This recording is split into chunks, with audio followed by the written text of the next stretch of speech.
Maintenant, je vais me tourner vers mon ami Luca Lobasso qui va venir nous parler de la Corse disputée, stratégie navale et diplomatie entre Gênes, Turin, Londres et Paris en 1768. Merci Antoine. Bonjour à toutes et à tous. Je tiens à remercier Madame Isabella Tour et Eric Micheli pour leur invitation.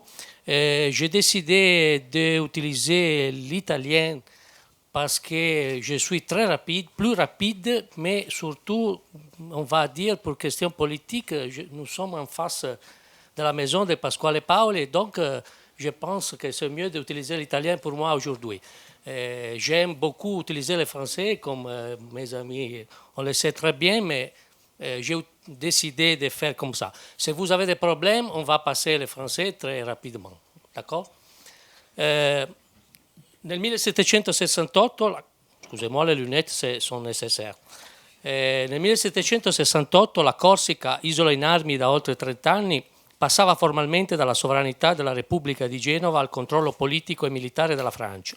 Il trattato firmato a Versailles non sanciva un semplice trasferimento territoriale, stabiliva invece l'appropriazione di una piattaforma insulare di crescente valore strategico nel cuore del Mediterraneo occidentale, una posizione che diventava centrale proprio nel momento in cui la Francia cercava di riorganizzare la propria proiezione marittima dopo la sconfitta nella guerra dei 7 anni. La Corsica occupava da sempre un nodo nevralgico, era il perno tra il mondo ligure e quello tirrenico, tra l'Italia settentrionale e la Sardegna, tra le bocche di Bonifacio e le rotte per la Spagna, il Maghreb e le Baleari. Era dunque nel XVIII secolo al centro di quello che si potrebbe definire ormai il Mediterraneo dei Borbone, uno spazio in cui la monarchia francese cercava ora di recuperare forza geopolitica attraverso il controllo di isole, scali e rotte. Uno degli osservatori più lucidi di questa transizione fu a quell'epoca Antonio Rivarola, corso, console del Regno di Sardegna a Livorno dal 1760, ma già attivo appunto a Livorno già dal 1754. Uomo di fiducia di Carlo Emanuele III e allo stesso tempo vicino a Pasquale Paoli, Rivarola svolse per anni un doppio ruolo. Da un lato sostenne discretamente i patrioti corsi, favorendo, come ha mostrato Franco Venturi, il passaggio di armi e rifornimenti anche attraverso rotte non ufficiali come quelle di Oneglia, dall'altro mantenne contatti regolari con l'ambasciata britannica.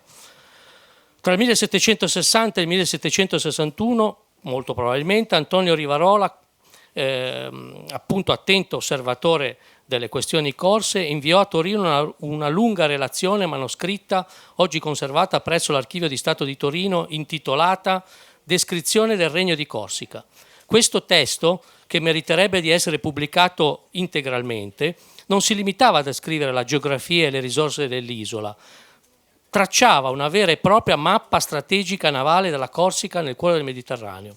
L'isola, scrive Rivarola, giace nel cuore del Mediterraneo, in posizione tale da non poter passare dal Levante al Ponente bastimenti nelle parti di Toscana e Liguria che non li siano in veduta. Il controllo dell'isola assicurava dunque il dominio sui traffici e sulle rotte da e verso le coste italiane e francesi. Rivarola descrive con minuzia ogni porto, rada e approdo dell'isola, valutandone la profondità, l'esposizione ai venti, la capacità di accogliere armate navali o squadre di bastimenti. Bastia, Calvi, Ajaccio, Bonifacio, Portovecchio e San Fiorenzo sono presentati come hub strategici. Il Golfo di Portovecchio, un solo esempio, è capace di, scrive Rivarola, è capace di ricevere qualsiasi armata reale, non cedendo in grandezza e sicurezza a qualunque porto d'Europa. E dice ancora, Ajaccio si affaccia su un bellissimo e capacissimo golfo foggiato a guisa di porto capace di qualsiasi armata. Calvi possiede un golfo capace a tenere sicuramente un'armata, dove v'è una bella e potente fortezza, e infine il golfo di San Fiorenzo capace di ricevere qualunque grande armata e protetto da torri costiere e comunicante per terra con Bastia, la capitale, che ha solo 12 miglia per terra ovviamente. Il rilievo strategico dell'isola si fonda inoltre sulla sua abbondanza di risorse necessarie alla costruzione e al mantenimento di flotte. La Corsica, sottolinea Rivarola, abbonda di legnami pregiati, atti alla composizione di qualunque bastimento, di pece, di catrame, canapa e lino, possiede saline, pascoli, metalli e una varietà di prodotti agricoli e ittici, vini, oli, pesci, tonni, acciughe, coralli, formaggi, eccetera, che alimentavano un traffico continuo con Livorno, Genova, Roma, la Toscana, tutta la Liguria e persino Tunisi. Non sorprende quindi che Rivarola insista sulla possibilità di fare dell'isola una base per le costruzioni navali e di approvvigionamento strategico. Scrive ancora: questo regno, insomma, per la molteplicità dei suoi porti e per la descritta abbondanza di boschi, peci ed altre cose necessarie alla costruzione delle armate di mare, è tale che può dirsi costituito per freno a tutti gli altri. In un altro passo aggiunge poi: il suo principe provvederebbe non solo di bastimenti ed armate, ma inoltre di marinai, soldati sì valorosi ed esperti. Infine Rivarola dedica ampio spazio alla descrizione delle attività marittime dei corsi. Secondo la sua testimonianza, nel secolo precedente vi erano stati più di 120 capitani di navi tutti i corsi, esagera un po' Rivarola, e ancora al presente ve ne sono, la maggior parte dei quali corseggiano per il Levante contro gli infedeli, di gran sollievo nonché alla Repubblica Veneta, ma a tutto il cristianissimo. I corsi, prosegue, sono naturalmente di spirito vivace e sottile, ingegnosi, inclinati non meno alle lettere che alle armi, e risplenderebbero al pari di ogni altra nazione più gloriosa, se solo fossero governati con giustizia. L'intera relazione di Rivarola rappresenta una fonte straordinaria, dunque, per comprendere quanto nel Settecento la Corsica fosse considerata una piattaforma navale e commerciale potenzialmente decisiva per il controllo dei traffici e dei conflitti nel Mediterraneo. Nella crisi che si aprì con l'occupazione francese dell'isola, tra il Trattato di Versailles e la risposta di Paoli, la Corsica si impose come nodo geopolitico conteso non solo tra Genova e Parigi, ma tra tutte le potenze affacciate sul Mediterraneo. Il principe del luogo, conclude Rivarola, sarebbe l'arbitro d'Europa. E nella successiva lettera a Matteo Buttafuoco del 9 settembre 1768 che Rivarola adotta una formula destinata a rimanere iconica: la Corsica, non potete negarlo, è la chiave del mare Mediterraneo, e sopra l'Italia lasciamo stare la barberia. La definizione insieme militare, commerciale e geopolitica. Chi possiede la Corsica controlla il cuore delle rotte tra Marsiglia, Genova, Livorno e Napoli. E non a caso Rivarola prosegue avvertendo: ma in tale veduta qual sarà la potenza in Europa che vedrà di buon occhio la Francia in Corsica, o che non voglia in tutte le maniere toltole il dominio? Queste osservazioni prefigurano un conflitto multilaterale. L'arrivo della Francia, infatti, secondo Rivarola, rischia di provocare una guerra per mare che potrebbe devastare l'isola e, come scrive ancora Rivarola, portare infine la Corsica a cadere nelle mani di una potenza italiana minore, peggiore persino della stessa Genova. Da qui la conclusione famosa e tagliente, scrive Rivarola: dunque, secondo me, meglio Genova, dunque o libertà o Genova. Quindi Rivarola è abbastanza, no? Non dico indeciso, ma ha un suo obiettivo. Meglio la Corsica indipendente, ma se non si può, tutto sommato teniamoci Genova. Rivarola vede la posta in gioco non la Corsica come spazio conteso per sé, ma la Corsica come leva per il potere marittimo del Mediterraneo. Questo scenario è alla base, come sapete, del Trattato di Versailles firmato tra Genova e la Francia, e il testo, come ha ben dimostrato Eric Miceli, non è una semplice cessione, ma un dispositivo anche marittimo e fiscale. È ben specificato, vado a tagliare questa parte molto nota, l'importanza dei porti che vengono poi chiamati pegno, sono dati in pegno alla Francia e sono fondamentali per la gestione non solo dell'isola, ma di tutta la circolazione marittima e navale del Mediterraneo. Ma è interessante vedere come l'arrivo dei francesi poi, Eric lo ha spiegato molto bene nella sua tesi di dottorato e nelle sue pubblicazioni, come questo passaggio tra tre dominazioni causa naturalmente delle ripercussioni molto importanti sugli abitanti dell'isola, anche sul piano marittimo. Naturalmente anche James Boswell, nel An Account of Corsica, aveva parlato del ruolo strategico dei porti. L'autore descrive l'isola come una piattaforma capace di dominare il Mediterraneo occidentale, insistendo sulla posizione dei suoi scali rispetto alle principali rotte navali. Porto Vecchio, ad esempio, viene definito spazioso e in grado di ospitare una grande flotta, tra cui per poter controllare la navigazione tra Genova, Toscana, lo Stato della Chiesa, la Spagna, Napoli e il Levante, ed esercitando anche una pressione strategica sulla Sardegna e sul Regno di Sardegna, che è in mano ai Savoia. Quindi Boswell è d'accordo sostanzialmente con Rivarola, vado naturalmente a sfumare, sia per quanto riguarda la strategicità dei suoi porti, la potenzialità navale dei suoi porti, ma anche per il fatto che la Corsica ha le potenzialità anche corsare, non solo navali, ma anche come per costruire bastimenti, e anche cita anche un commercio importante che può portare denaro e lustro alla Corsica, che è quello del corallo, che è molto strategico. Quindi nel 1768, per farla breve, la Corsica era già il cuore strategico del Mediterraneo. Lo comprese bene Rivarola, lo misero in pratica Choiseul e gli ingegneri navali francesi, ma lo temettero anche Londra e Torino. Tra i più acuti interpreti della rilevanza strategica della Corsica nella seconda metà del Settecento si colloca anche Dalmazzo Francesco Vasco, che è un piemontese, illuminista, autore di una suite du contrat social, opera pubblicata anonimamente in Svizzera proprio nel 1768. In questo testo, questo illuminista piemontese prosegue il pensiero di Rousseau e dedica alcune dense pagine alla funzione navale e commerciale dell'isola, insistendo sul legame strutturale tra insularità, potenza marittima e sviluppo economico. A suo giudizio, un État qui est à la mer et surtout une île doit absolument avoir une marine, non soltanto per ragioni difensive, ma anche e soprattutto per garantire la sicurezza e l'economicità della navigazione mercantile. Senza una marina, infatti, le navi sarebbero costrette ad armarsi per proteggersi dai corsari, caricando meno merci, aumentando i costi e rendendo antieconomica ogni impresa commerciale. Da qui l'individuazione precisa delle condizioni per lo sviluppo di una marina: la disponibilità di materie prime per la costruzione navale, la presenza o l'importazione di manodopera specializzata, la protezione diplomatica contro gli attacchi corsari e soprattutto la presenza di porti ben attrezzati, grand, sûr et facile à l'entrée, in grado di attirare traffici e navi straniere. Sta parlando della Corsica. Vasco giunge a formulare una vera e propria teoria della logistica marittima insulare. La Corsica, per inserirsi nei circuiti mediterranei del commercio, avrebbe dovuto dotarsi non solo di arsenali e porti, ma anche di reti stradali, strutture costiere capaci di assicurare approvvigionamenti continui ai bastimenti, ferri, cordami, pece, viveri e molto altro. Questa riflessione, tutt'altro che astratta, era radicata in un progetto politico concreto: la conquista dell'isola da parte del Regno di Sardegna.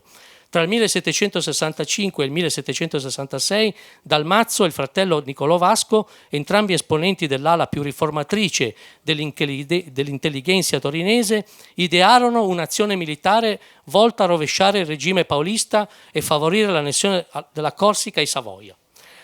Secondo quanto risulta dalle carte conservate presso l'Archivio di Stato di Torino, il piano prevedeva lo sbarco di forze armate sul suolo corso, sostenute da elementi locali ostili a Paoli, e fu concepito in un momento in cui l'indebolimento della Repubblica di Genova e la crescente instabilità dell'isola sembravano aprire uno spazio d'azione per le ambizioni sabaude. Che il progetto godesse almeno inizialmente di una tacita benevolenza da parte di ambienti governativi non può essere escluso, ma è un'iniziativa di questi due fratelli, almeno ufficialmente. La posta in gioco, il controllo di un'isola dotata di una molteplicità di porti naturali al centro delle rotte fra l'Italia e la Provenza, appariva coerente con gli interessi strategici del Regno. Tuttavia, le pressioni internazionali e la nuova centralità assunta dalla Corsica nei rapporti fra Francia e Inghilterra resero l'iniziativa insostenibile sul piano diplomatico. Per evitare un'escalation con Versailles, la monarchia sabauda si affrettò a disconoscere l'operazione e ordinò l'arresto dei due fratelli. Niccolò fu incarcerato, Dalmazzo fu costretto a riparare all'estero. Le autorità sabaude si premurarono di far scomparire ogni traccia dell'iniziativa, oscurando gli archivi e silenziando ogni dibattito interno. Solo grazie agli studi di Franco Venturi e al ritrovamento di alcuni documenti diplomatici e processuali è stato possibile ricostruire il contesto e le dinamiche di quel tentativo. Il pensiero politico di Vasco, così come emerge nella suite du Contrat social, assume dunque una funzione doppiamente rivelatrice. Da un lato offre una diagnosi sofisticata delle condizioni materiali necessarie allo sviluppo navale e commerciale della Corsica, con una lucidità che richiama certi passaggi di Montesquieu. Dall'altro si fa strumento di legittimazione di un progetto di espansione territoriale ancorato alla convinzione che lo sviluppo di un'isola non potesse prescindere da una forte proiezione marittima e da una capacità statale di strutturare l'infrastruttura portuale, cantieristica e doganale. Lontano dall'essere un avventuriero, Vasco si inserisce a pieno titolo in quella cultura politica illuminista che concepiva lo spazio insulare come non come periferia, ma come snodo critico delle potenze mediterranee. Il suo fallimento personale e politico segna uno snodo fondamentale nella vicenda della Corsica. L'isola, anziché entrare nell'orbita sabauda, come sapete, fu ceduta nel 1768 alla Francia, inaugurando una nuova stagione di centralizzazione amministrativa e repressione del pluralismo giuridico. Il progetto alternativo formulato da Vasco, quello di una Corsica autonoma nella sua vocazione marittima, dotata di proprie infrastrutture portuali e protetta da una rete di alleanze navali, resta una delle testimonianze più coerenti e lungimiranti dell'uso politico del mare nel pensiero riformatore italiano del Settecento. A coronamento delle molteplici iniziative messe in atto dal Regno di Sardegna per tentare l'acquisizione della Corsica, nel cruciale passaggio del 1768 si colloca un'azione diplomatica particolarmente ambiziosa, affidata agli ambasciatori Francesco Giuseppe Conte di Viry a Londra e Alfonso La Marmora a Parigi. Essa mirava a coinvolgere la Gran Bretagna in un'operazione politico-militare che avrebbe dovuto sottrarre l'isola alla Francia nel momento in cui quest'ultima si accingeva ad annetterla formalmente da Genova, per affidarla poi al sovrano sabaudo, alleato fedele e storico dei britannici, fin dai tempi del Trattato di Worms e poi di quello di Aquisgrana. La posta in gioco era altissima. La Corsica, per la sua posizione nel cuore del Tirreno, tra Tolone, Livorno e Civitavecchia, era ormai percepita da tutti gli osservatori come una chiave strategica dei futuri equilibri mediterranei. Non si trattava del resto di un interesse improvvisato. Già nel 1760 il conte di Lavriano, ambasciatore sabaudo a Genova, in una relazione bellissima che ho pubblicato, riservata e indirizzata alla corte torinese, aveva insistito sul ruolo cardinale della Corsica nello spazio tirrenico, definendola una delle isole più considerabili che abbia il Mediterraneo, posta in mezzo alla costa di Toscana e alla riviera di Genova. La sua posizione geografica, osservava, le conferiva un valore non solo difensivo ma offensivo. Chi ne possiede la sovranità può, fortificandosi in qualche sito, impedire o disturbare i commerci di Livorno, di Genova, di Marsiglia e fin di Napoli. In un'epoca in cui le rotte mercantili e le linee navali costituivano la vera ossatura del potere statale, il controllo della Corsica appariva dunque fondamentale, strategico. Il progetto sabaudo si fondava su un'accurata lettura delle tensioni interne alla politica britannica. Si confidava nel fatto che in piena epoca post-minorchina la conquista francese della Corsica avrebbe riattivato la memoria dell'umiliazione subita nel 1756 e scatenato nuove pressioni interventiste sul governo. Fonti archivistiche sabaude, conservato presso l'Archivio di Stato di Torino, documentano un'attività diplomatica intensa e articolata. Relazioni, lettere riservate, rapporti sulle sedute parlamentari e sulle prese di posizione della stampa londinese dimostrano che l'ipotesi di una contromossa britannica venne discussa con una certa concretezza. Questo lavoro è tuttora in corso, ma alcune linee interpretative emergono chiaramente. Nel corso della primavera e dell'estate del 1768 i diplomatici sabaudi registrarono con attenzione le reazioni del Parlamento britannico. Se il primo ministro Grafton e il segretario di Stato Conway mantennero una linea prudente e attendista, molti membri della Camera dei Comuni denunciarono apertamente l'iniziativa francese come una minaccia al bilanciamento navale nel Mediterraneo. Edmund Burke fu tra i più lucidi nel cogliere la portata dell'evento, definì la Corsica a noble, ancient and free people betrayed into slavery e accusò il governo di connivenza passiva con l'espansionismo francese. Il suo discorso del 28 giugno 1768, ampiamente riportato dalla stampa, divenne il manifesto di un fronte d'opposizione che riuniva Whig, indipendenti e fautori del contenimento navale della Francia. A questa dimensione parlamentare si affiancava un intenso dibattito pubblico, pamphlet anonimi, lettere pubblicate sul Gazetteer e sul Public Advertiser, interventi firmati da ufficiali della Royal Navy e di ambienti del Board of Admiralty. Delineavano scenari nei quali la Corsica avrebbe potuto divenire la nuova Minorca, un presidio insulare in grado di interrompere l'asse navale Tolone-Napoli. Come ha osservato Brendan Sims, l'isola fu percepita anche nei documenti riservati come the missing link in the imperial chain between Gibraltar, Minorca and Malta. Per alcuni, come George Granville, l'obiettivo non doveva essere la semplice restituzione dell'indipendenza corsica o la concessione al Regno di Sardegna, ma l'annessione diretta da parte della Gran Bretagna per trasformarla in una base strategica navale permanente. Le relazioni trasmesse da De Viry e la Marmora dimostrano tuttavia che l'ambiguità del gabinetto Grafton e la determinazione diplomatica di Choiseul ebbero la meglio. Le pressioni degli interventisti inglesi non riuscirono ad imporsi sulle scelte del governo, che pur protestando con discrezione evitò ogni atto concreto. Il piano Sabaudo, che prevedeva un'occupazione britannica seguita dalla cessione dell'isola al sovrano di Torino, si infranse contro le esitazioni di Londra e la rapidità con cui la Francia mise in atto l'occupazione militare e la transizione amministrativa.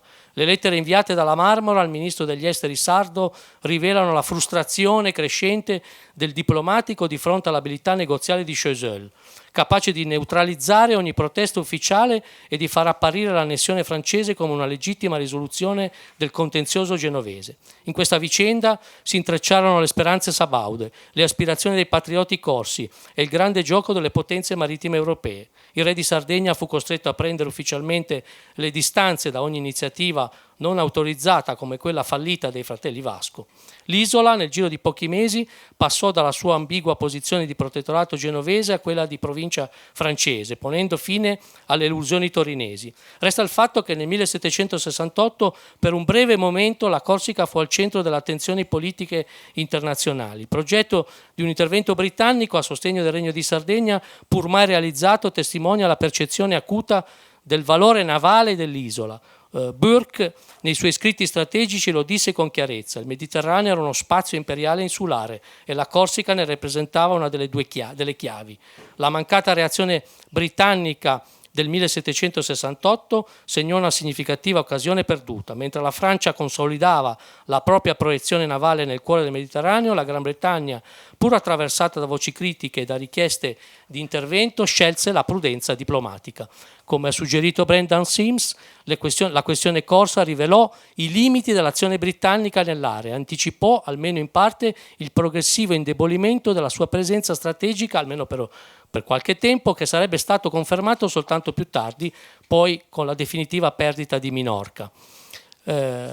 Bisognerà poi attendere la presa di Malta nell'epoca napoleonica per il cambio di passo nel Mediterraneo. L'indagine qui proposta rappresenta dunque un work in progress, costruito sull'intreccio di fonti finora poco esplorate, lettere degli ambasciatori sabaudi a Londra e a Parigi, relazioni consolari, trattati internazionali, testi costituzionali dimenticati, pamphlet di opposizione politica e altro, molto altro ancora. Attraverso questi materiali si delinea un paesaggio dinamico in cui la Corsica appare non come semplice oggetto di conquista, ma come soggetto geopolitico, una chiave del Mediterraneo, appunto, come scriveva Antonio Rivarola, che le grandi potenze non potevano ignorare. L'obiettivo in prospettiva è quello di ricostruire l'intera posta in gioco per i corsi nel 1768, non come un episodio secondario, ma come un momento rivelatore, una vera crisi marittima internazionale in cui Genova, Torino, Londra e Parigi si fronteggiarono sulle mappe, sui mari, per il controllo di un'isola divenuta, ma era sempre stata, strategica.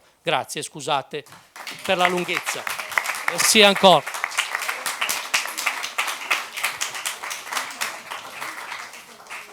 Bon, je vais remercier Luca Lobasso. Ce que révèle son texte, en fait, c'est quelque chose que les chercheurs savent très bien, c'est qu'en fait, on a de la documentation en très grande quantité dans tout un tas d'autres lieux que Gênes. Dans le cas présent, c'est Turin. Et il y a effectivement des collections qui pourraient nous révéler des éléments et des ambitions. On vient de voir les ambitions d'une partie de la Savoie concernant la Corse. J'avais fait la même chose pour Rome, c'est-à-dire pour le pape. Il y a des ambitions là aussi autour des mêmes années, d'ailleurs 1763, on est dans la même logique.